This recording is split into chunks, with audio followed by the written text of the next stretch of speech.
Hello and welcome to the study of the marriage document. Today we're going over the Eden home pattern. And before we begin, as per usual, as you see here, the mouse near the like button, and on the bottom right you see the gear. Click that, playback speed, and click ×2. This helps to make it more bearable to listen to me because I do have some gaps and pauses in my speech. So this makes listening to me more bearable. So after looking through this again, considering how this is going to work, these videos, basically like Adventist Home, are going to be pretty short. Anyway, continuing on with the Eden home pattern. God prepared man's first home. The Eden home of our first parents was prepared for them by God himself. When he had furnished it with everything that man could desire, he said, "Let us make man in our image, after our likeness." The Lord was pleased with this last and noblest of all his creatures, and designed that he should be perfect, the perfect inhabitant of a perfect world. But it was not his purpose that man should live in solitude. He said, "It is not good that the man should be alone. I will make a helpmeet for him." God gave Adam a companion. He provided a helpmeet for him, a helper corresponding to him, one who was fitted to be his companion, and who could be one with him in love and sympathy. Eve was created from a rib taken from the side of Adam, signifying that she was not to control him as the head, nor to be trampled under his feet as an inferior, but to stand by his side as an equal, to be loved and protected by him, a part of man, bone of his bone, and flesh of his flesh. She was his second self, showing the close union and the affectionate attachment that should exist in this relation. For no man ever yet hated his own flesh, but nourisheth and cherisheth it. Therefore shall a man leave his father and his mother, and shall cleave unto his wife, and they shall be one. Just to be clear, this is, of course, a quote from the Bible. I didn't say quote unquote, but yeah. I'll try and make sure I do that from now on. Again, first marriage performed by God. God celebrated the first marriage. Thus, the institution has for its originator the creator of the universe. Quote, "Marriage is honorable," end quote. It was one of the first gifts of God to man, and it was one of the first it was one of the two institutions that, after the fall, Adam brought with him beyond the gates of paradise. When the divine principles are recognized and obeyed in this relation, marriage is a blessing. I'm going to read that again, just so people can hear that correctly. When the divine principles are recognized and obeyed in this relation, marriage is a blessing. It guards the purity and happiness of the race. It provides for man's social needs. It elevates the physical, the intellectual, and the moral nature. He who gave Eve to Adam as a helpmeet performed his first miracle at a marriage festival. In the festival hall, or in the festa hall, however you say that, where friends and kindred rejoice together, Christ began his... almost forgot to put this at 200. Christ began his public ministry. Thus he sanctioned marriage, recognizing it as an institution that he himself had established. Christ honored the marriage relation by making it also a symbol of the union between him and his redeemed ones. He himself is the bridegroom, and the bride is the church, of which, as his chosen one, he says, quote, "Thou art all fair. My love, there is no spot in thee. End quote. Every want was supplied. Adam was surrounded with everything his heart could wish. Every want was supplied.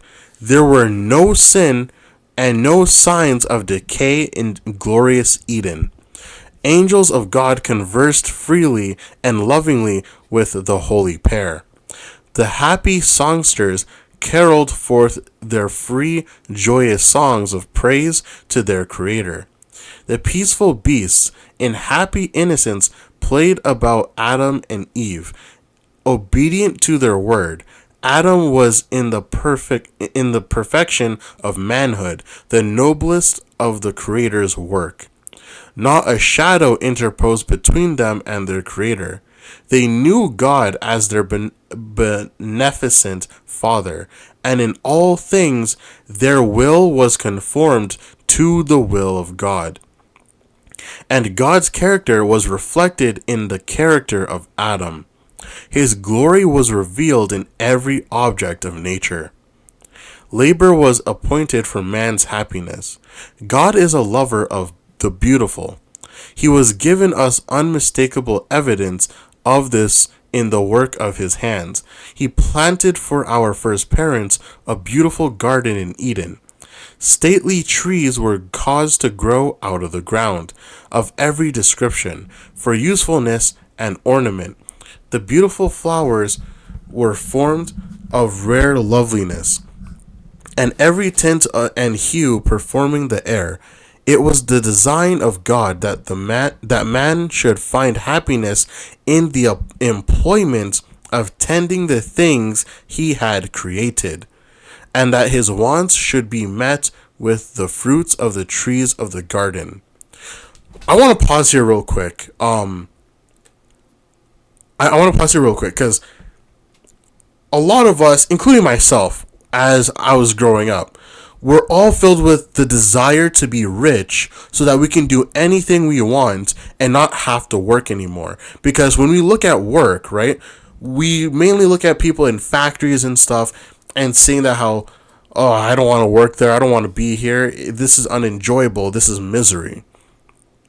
But as we see of what we're reading, right, is that God did design us to be able to work and do things, but it's in a way that gives us fulfillment and things that we can also enjoy when it comes to working about his creation. So the fields, the animals and stuff like that, right? God's creation. Work is supposed to be fulfilling and enjoyable and enjoying for us, right? And that can also be said of the wives inside the home who take care of the home, right? Same thing applies there too. So that's personally just what I've noticed and learned through this, because I read this before, and there's some other readings that I've read that we'll get into in the future. But yeah, I just wanted to mention that. Continuing on. To Adam was given the work of caring for the garden. The Creator knew that Adam could not be happy without employment. The beauty of the garden delighted him, but this was not enough. He must have labor to call into exercise the wonderful organs of the body. Had happiness consisted in doing nothing, man in his state of holy innocence would have been left unemployed. But he who created man knew what would be for his happiness, and no sooner had he created him than he gave him his appointed work, the promise of future glory, and the decree that man must toil for his daily bread, came from the same throne. God is honored by a Christian home. Fathers and mothers who make God first in their households, who teach their children that the fear of the Lord is the beginning of wisdom, glorify God before angels and before men, by presenting to the world a well-ordered, well-disciplined family, a family that loves and obey God instead of rebelling against him. Christ is not a stranger in their homes. His name is a household name. revered and glorified. Angels delight in a home where God reigns supreme and the children are taught to reverence religion, the Bible, and their Creator. Such families can claim the promise, quote, them that honor me, I will honor, end quote. As from such a home, the father goes forth to his daily duties. It is with a spirit softened and subdued by converse with God. The presence of Christ alone can make men and women happy. All the common waters of life, Christ can turn into the wine of heaven. This is talking about, if we're talking about wine, right? Remember, in the study of the understanding the nature of man, there's two types of grape juice. There's unfermented wine, which leads people to being drunk, and there's the fermented. Hold on, I got that twisted. There's the unfermented wine, which is the pure grape juice, and then there's the fermented wine, where that's alcoholic. So the wine God is talking about here, the wine of heaven, is talking about an unfermented, non-alcoholic type of wine, which would be very good to drink. The home then becomes as an Eden of bliss. The family, a beautiful symbol of the family in heaven. Okay, and that's the end of part 2 for chapter 3. So, nothing more to really say here. So I'll see you guys later.